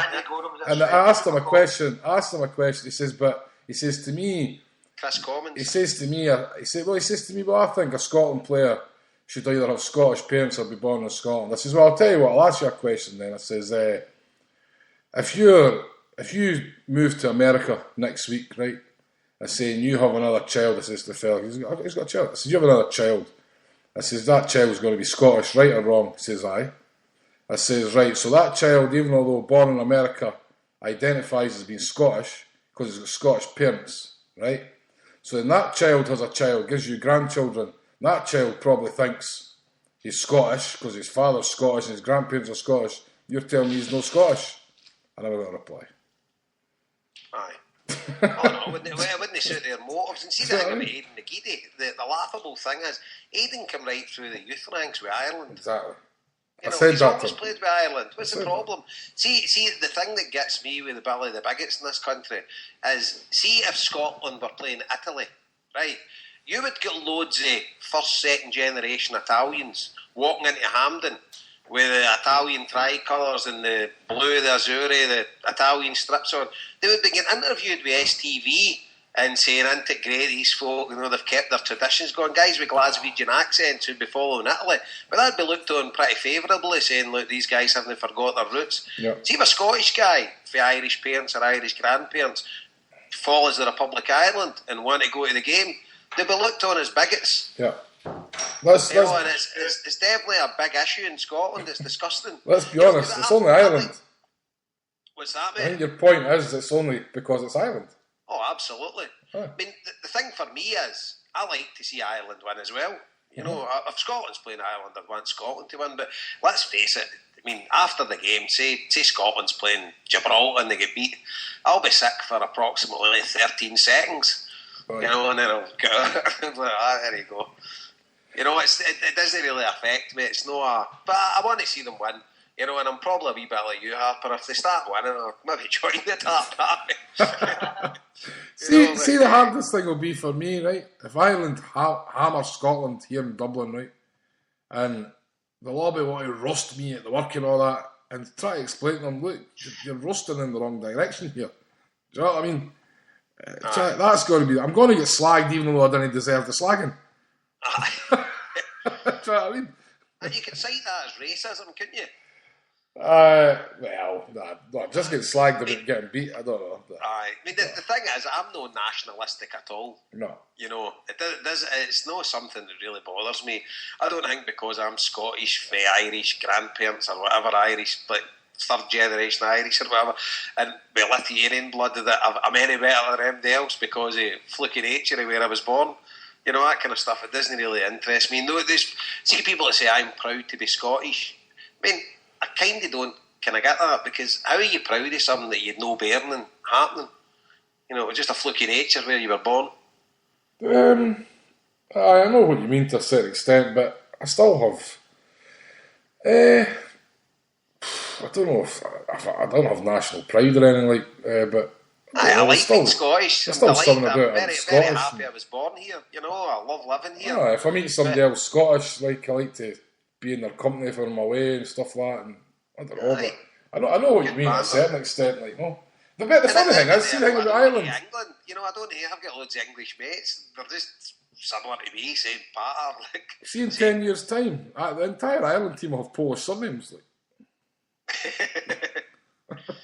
Scotland as well. I mean, it was Mass on Monday night for it was my boys making his first communion, my wee laddie, and at the chapel, I'd say about 20% of all the kids were Polish. Yep. Right. Who's the coloured boy who plays for Scotland? He was born in Glasgow. He plays for Scotland. He's actually a good wee player. I think he plays for Watford or something. Oh, do you know? I don't even know that boy's name. I know who you're talking about. He's a good player. He scored one of the away games, didn't he? I don't know, it was Croatia or one of these teams, but that's right. See, the thing is, with Lowell being in the SFA now, hope he cracks down the Tartan Army when they're all stunning and bouncing about at Hampden, because somebody's going to get injured. Aye, and see another thing. I hope we're all complaining this offensive behaviour at Football Act when Flowery Scotland's getting sung, because I've got English friends and it's no fair in them. You know, I'm going to get offended. I will say one thing about Peter Lowell, though. At least they got the hoops on the Scotland jersey. Like. Aye, back to that strip. What about the nicky of that strip? I'm looking at it. It's a wind up, isn't it? I was HomeBhoys and working. It's that to that thing. They were all slagging me off about it. I'm like, I didn't care, and they weren't accepting the fact I didn't care. That's what was bothering me there. Do you know what I mean? You know, see the advert on the shorts. They've been sponsored with You've Been Framed. You've Been Framed. Actually, I saw a good Photoshop. Right, somebody put on Facebook that's better, right? And there was a picture, the same picture, and they changed all the pink bits to green. And it was actually looked. I was like, I would wear that. By the way, Liam in the chat room just posted Akichi Anya is the player we're on about. Akichi Anya. Is that the boy? Yeah. That must be. Anya, that's his name. I think it's brilliant because it shuts his good player. And he's racing. I actually think Scotland aren't a bad side nowadays. I couldn't tell last time I watched them. Honest to God, it's been years. I think Strachan's got. I mean, most of the games they've been friendlies, for want of a better term, because obviously we were at the World Cup, but they played pretty well.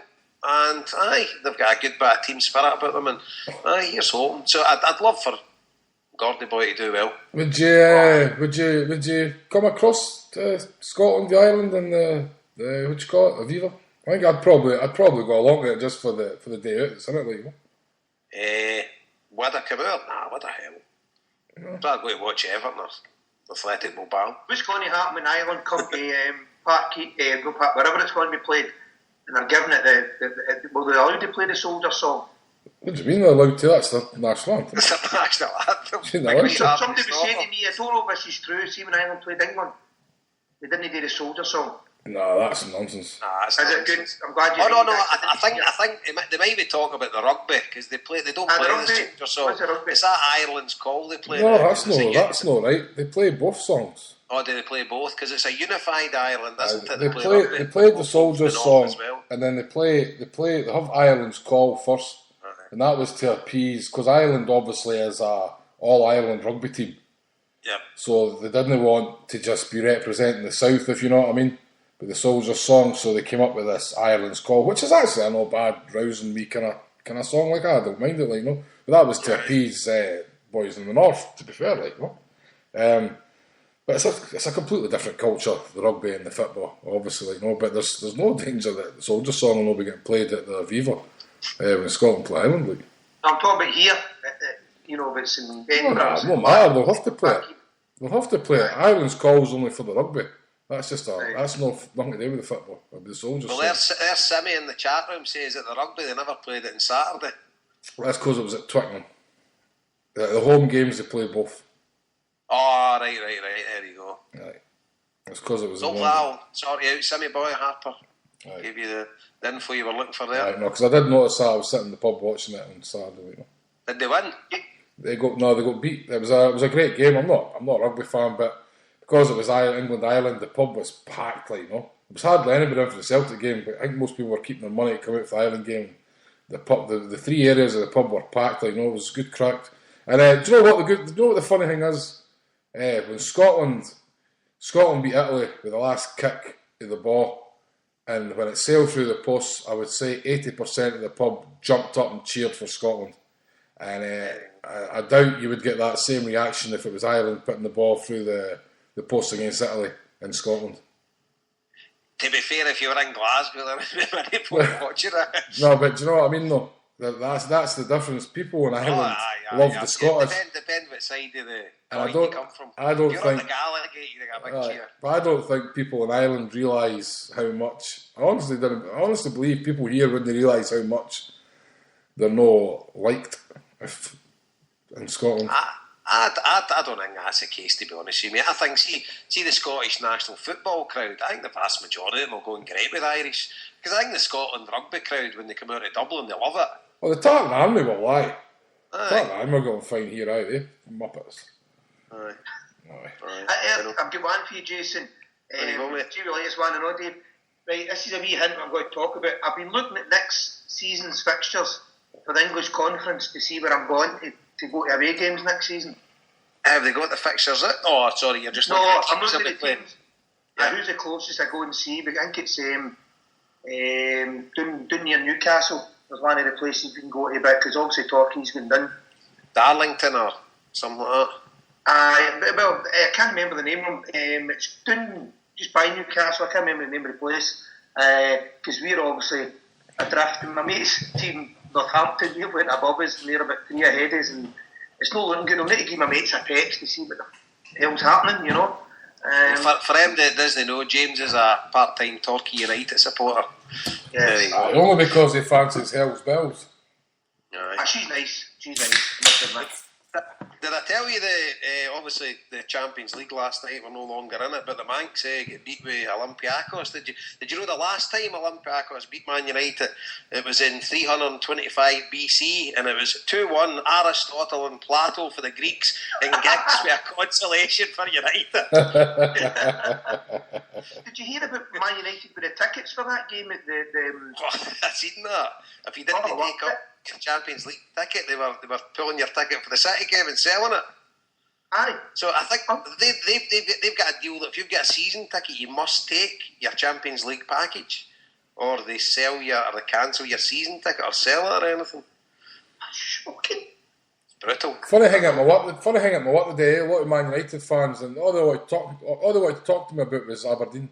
It's unbelievable. You know what I mean? First thing I says, I see Celtic got beat last night. Is this they wanted to get it in before accidental? I couldn't even care less. No, but Man United. You know what I mean? I didn't even watch the game. I wasn't going to say anything to them. As soon as all right, Harper, I see Celtic got beat last night. I just say they'll get it in before I can say anything. Fuck off. Do you think if the Glazers had a time machine, they'd be still employing Deja Vu's? Well, I don't think they could hear him at Barspo, would they? Oh, it's Everton's on a wee bit of a wee fond now, a wee blitch, isn't it? Jason, can you tell us about that?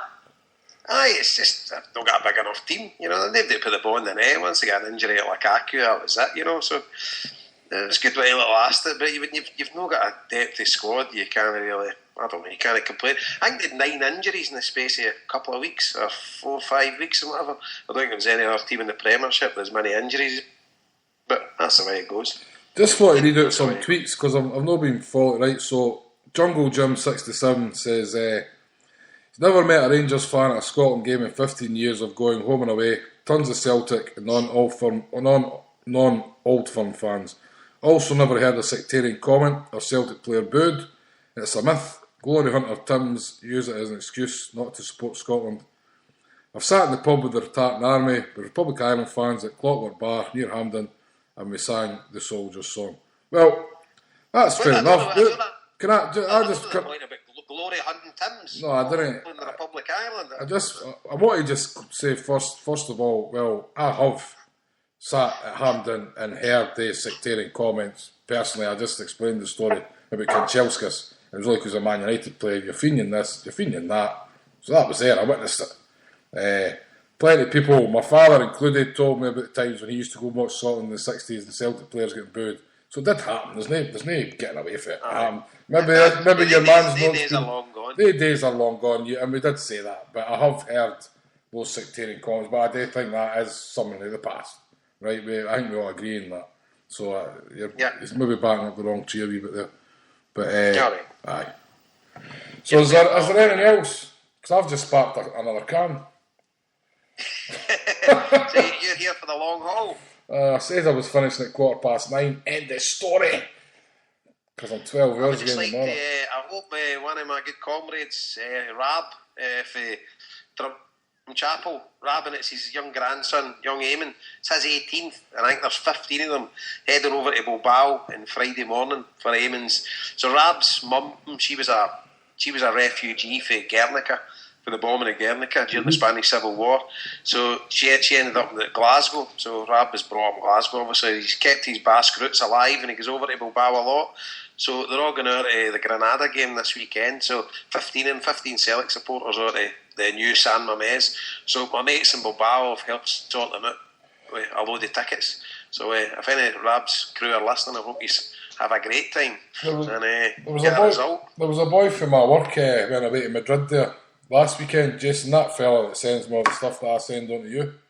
There was loads of dedications on. He was at 3 different commemoration things. Stuff. Commemoration was last week. Yep, I've seen loads of the stuff. So fair play to him. He was at work today. He was telling. I don't know much chance to talk to him, but he had a great weekend. To be fair, like no. Yep, and I've coming up to Easter, mate.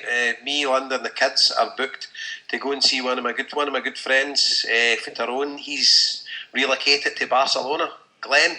So me and Linda and the kids are going over to see him and his lovely family for the Easter weekend. So we're going over on the Thursday and back on the Monday evening. So really looking forward to going to Barcelona. And you wouldn't believe the luck. I mean, this wasn't planned at all, but you wouldn't believe who's playing in the Camp Nou that night. Wouldn't it happen to me? The weekend I'm there. Wouldn't happen to me. Wouldn't happen to be Athletic Bilbao, you know. It's unbelievable the luck. So you're the opposite of me, Jason. Linda's looking at us with disdain here. But so the Basques are sorting us out with a couple of tickets for the athletic section. So I'll be up in the clouds, need binoculars to see the game, but at least I'll be in with a good crowd. So looking forward to that. Huh? Right, I've got a couple hopefully the Basques can do the double over them because they're already beaten at San Mamés this year. I've got a couple of things I need to read out.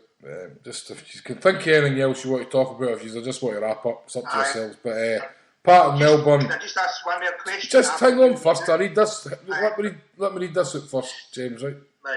Part of Melbourne, which is the Half the World Away podcast, which is it's an excellent show, by the way. Right. I really enjoy it anyway. Good day, Harper. He's Australian, you see. Well, he's Scottish, but he lives in Australia. Good day. Good day. Anyway, barring any work issues, we're hoping to do a Half the World Away podcast this Friday, kicking off at around 11 a.m. Celtic Park time. Any chance you give us a wee mention HomeBhoys tonight and let the people know. So that's the wee mention. If people want to get in touch, you can get in touch with them on Twitter at halftheworld88. That's 88, halftheworld88. Or you can email halftheworld88@gmail.com. And honestly, give the guys your support. Obviously, 11 o'clock in the day here for us isn't the ideal probably for people listening, but maybe if you work shifts or something like no, and there's something to tune in, it's something through the day instead of watching Jeremy Kyle and some bum getting a DNA test for a weigh-in or something like no. Tune into Pat and the boys, and it's a good show. The boys in Australia, like no, it's a good listen. Actually, I take a wee bit of credit. I think I helped set that up. Remember back in the day? Remember the first one? I drank half a bottle of vodka at 10 o'clock in the morning or something. Remember that? you went to the pub and you weren't working at the time. Vicky came in to work and you were rubber. That's right, Oh my God, back in the days, And as I said earlier, I see Graham's in the chat room. Beyond the Waves on Sunday. I think that's 6 o'clock Celtic Park time. Maybe Graham can confirm in the chat room. But he's got Paul Larkin, our very own Paul, coming on today's final asterisk years interviews. I don't know if you've been following them, but they've been absolutely superb. Obviously, we've spoken about them here. The last one had me near in tears listening to my work. But there's going to be more revelations and explosive stuff on that. So tune into that on Sunday. And I also just mentioned Graham. Graham was the last guest on Desert Island Tims, which was a great listen, I have to say. I really enjoyed it. Found out a lot of stuff about Graham that I didn't know. I knew he was really skinny right enough, but apart from that, I didn't know he was a top golfer. Right, top golfer. There you go. Kept that quiet. Right, sometimes you stand behind the club, you couldn't even see him. Just looked like a club swinging in the air, and now they stand behind it. But no, it was a good listen. His tunes weren't bad, not too bad. But he's confirmed there 6 p.m. Celtic Park time Sunday. So tune into that. That'll be a good listen, as always. I look forward to the film. I put a wee slight donation in Aye. Paul the other day. As did I, yes. Yeah. Aye, I think it'll be brilliant. No, I was going to ask you two, because obviously it's things I've never asked you, is about the Mets, right? Mm-hmm. Now, obviously my team's number 1, right? Yeah. But I know nothing about the Mets. It's just to see which... Wait, what do you mean your team's number? Hang on a minute. He's a Red Sox man. Who?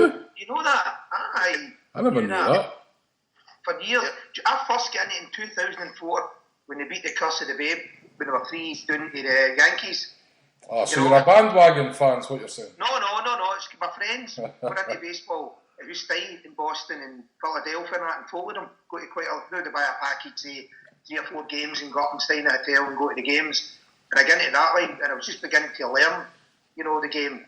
And obviously they've won it. That's 3 times since I'm a lucky, mascot kind of thing. But I know nothing about the Mets.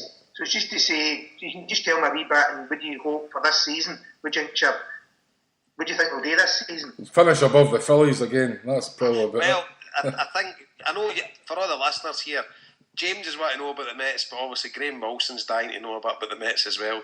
They are his favourite second team, isn't it, Harper? Aye, closet Mets fan. I believe so. But anyway, what's my aspirations for this year? Not very much, mate. Very much, to be honest with you. They're brutal. No, we're quite honest in that. We'll finish above the Phillies. They are worse than brutal now. Right. And Ryan Howard's contract that the Phillies signed, that was a good gin. Yep. But they're not very good. Did you know how the Mets were formed, James? No.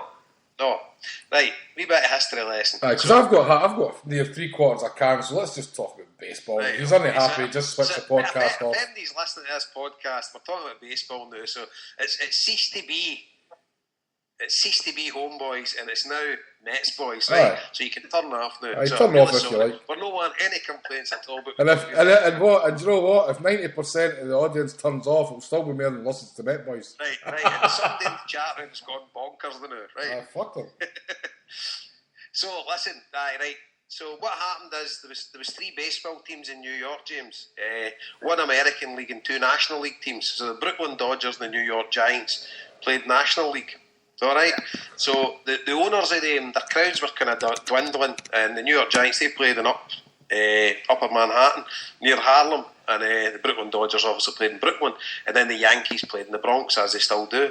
So what happened was the owners of the Dodgers and the Giants got together, and there was no teams out of Western America, so they realised they could make a fortune by moving the franchises out. So the New York Giants became the San Francisco Giants, and the Brooklyn Dodgers became the LA Dodgers. So then they had the National League baseball team in New York. So the fans of their clubs probably they followed the teams that came to be, like the LA and the San Francisco version, but there was a void there. They didn't have a baseball team, and they couldn't go and watch the Yankees. So 1962, Harper. Right. the Mets were formed, and that's how they took the colours blue and orange. Blue for the Brooklyn Dodgers and orange for the New York Yankees, and it's also the colours in New York City. So they first of all played at the Polo Grounds for a few years, where that was the New York Giants Stadium, and then they built Shea Stadium. That's where the Beatles played in Queens. So that's how the Mets were formed. So most fans of the New York Giants and Brooklyn Dodgers would be Mets fans now. You know, but it's funny. I've been to a Dodgers game in Shea Stadium, and there is a load of New Yorkers still follow the LA Dodgers. You know, it's quite. A few years ago, Neil Diamond sang, because the Red Sox did the Sweet Caroline, and he came on half time, and on his, it was like a suit jacket, and on the back was painted, "Bring the Dodgers back to Brooklyn." Aye. On the back, his shirt just after he'd sung it. Yep.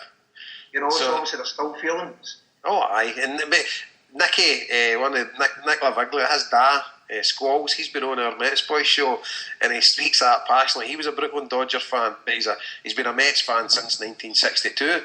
But he says, see if the Dodgers were to come back to Brooklyn, he would leave the Mets in a minute and go back to them. Wow. There you go. Right. Well, I got a brilliant shirt through for Boston there when they were doing their victory parade, and it was the World Series champions, but unfortunately Jacoby Ellsbury's on it. But I can wear it here. Aye, because they don't know. Unless I bump into you, nobody really notices. I probably couldn't wear it in Boston.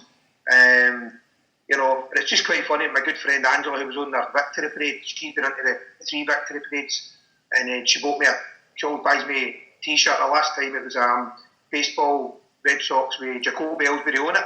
So that was fucking Milband, and obviously the shirt she sent me was a cracker, and we have one. He's my favourite player. Let's hope he does as well as one of your last exports to New York, Jason Bay, who he signed for you. What a dud! But I don't know. Harper can tell you. Harper's going to opening day, so Harper's the man. I have to say it's very awkward for likes of me and Jason. It's very awkward for me to cut about Drogheda with Mets stuff on, because obviously the jerseys are blue, white, and orange. But as I like to say, we're reclaiming the colours since they've the husband anyway. Like, no. I know. I've got a distinct lack of Mets gear, to be honest with you. It doesn't sit comfortable walking about here. I've got more Mets gear. I've got buying someone once a week off eBay. I've actually got 2 Mets jerseys and a jacket in the post. You've got them on the now. No, they're in the post this week. Do you know what's funny?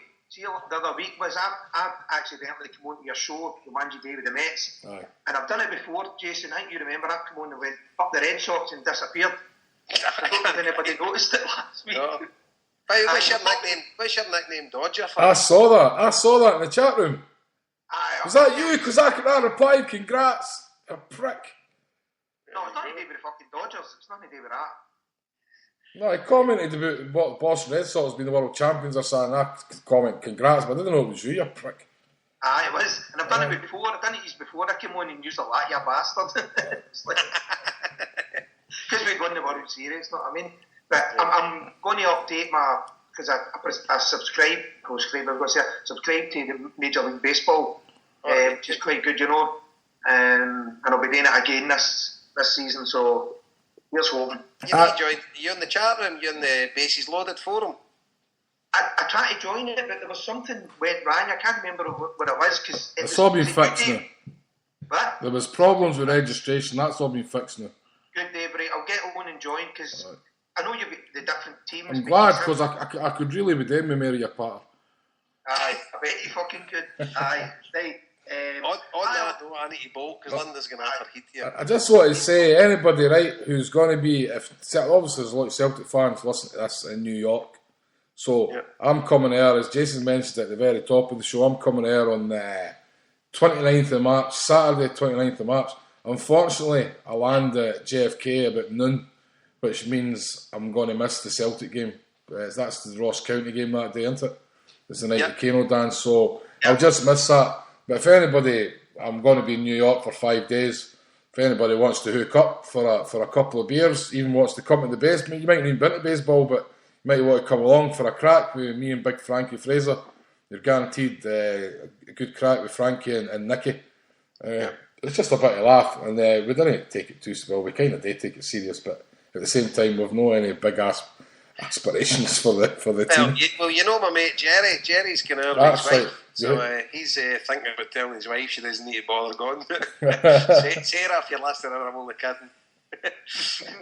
But anybody wants anybody. Leading Jerry astray. He's got tickets for opening day as well. Right. Well, I was talking to Frankie. I'm just going to buy the cheapest tickets. I'm even going to go to seats.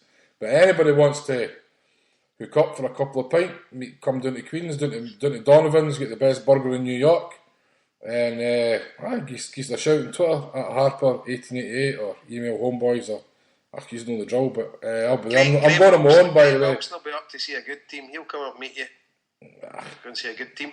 Fuck the Phillies. Fuckwits. I'd love to get a square go with that Philly fanatic. I swear to God, man. Is that your rivals? I take it, aye, the Phillies. Aye, that's for me. I kind of got that one. I'm the only one in the Mets boys who would rather see the Yankees beat the Phillies in the World Series. Like, to be fair. No, I would take the Phillies all day long. Yeah, I hate them. Yep. Anyway, guys, I must go. That's no problem, mate. There's only about 5 people still listening. And by the way, do you know what I'm going to say to Paul Lee? See, after all his greeting in the pub the other week, and he's that sat there all night, he's never even phoned in. Me and Yaff, that is. Yep. Aye, there you That's go. it, mate. Right. Awesome, man. All right, boys. Right, cheers, James. All the Cheers, best. Alistair. All the best, And bye. Sparko. All right. Cheers, guys. Right. Hail. Cheers, boys. Hail. Well, I better get a song to play it with. Right, so thanks for everybody as usual for tuning in this midweek show. HomeBhoys number 117. As usual, we're part of Hail Media. Tune in to other podcasts. As I said, half the world away on Friday. Beyond the Waves on Sunday. We'll be back in our usual spot next Monday. 100% definite this time. And that's about it. Thanks for all the calls, emails, chat, tweets, and just for listening as usual. And because I'm the host, I always play it with the same song, and Joe's not here, and it's Jimmy Johnson, Passing Time. Cheers, guys. Hail.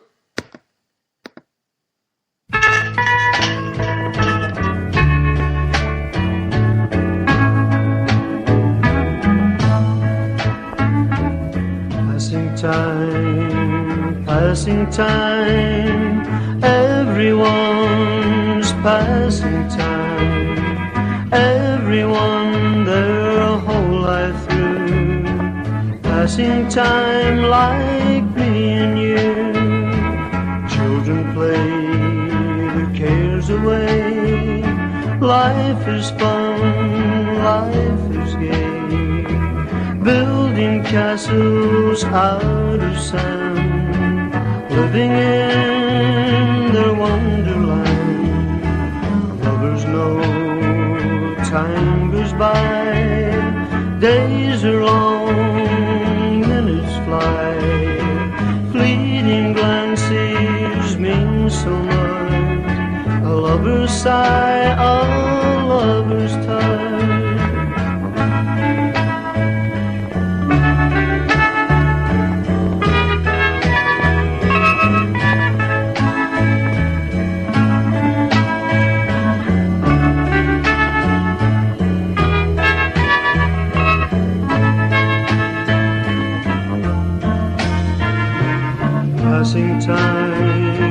Passing time, everyone's passing time, everyone their whole life through, passing time like me and you.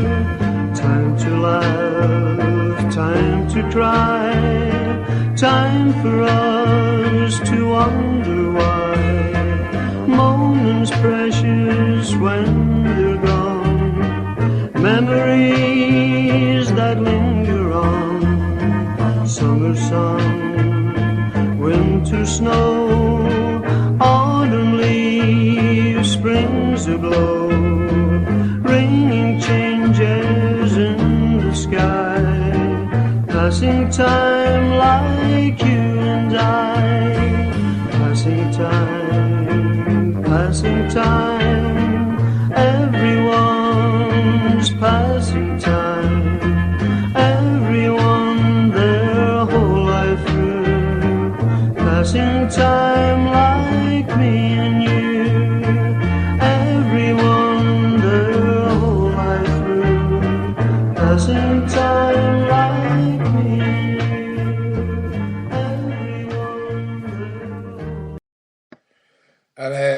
that's still listening, just a wee shout out to Liam, Free Gelly Boy.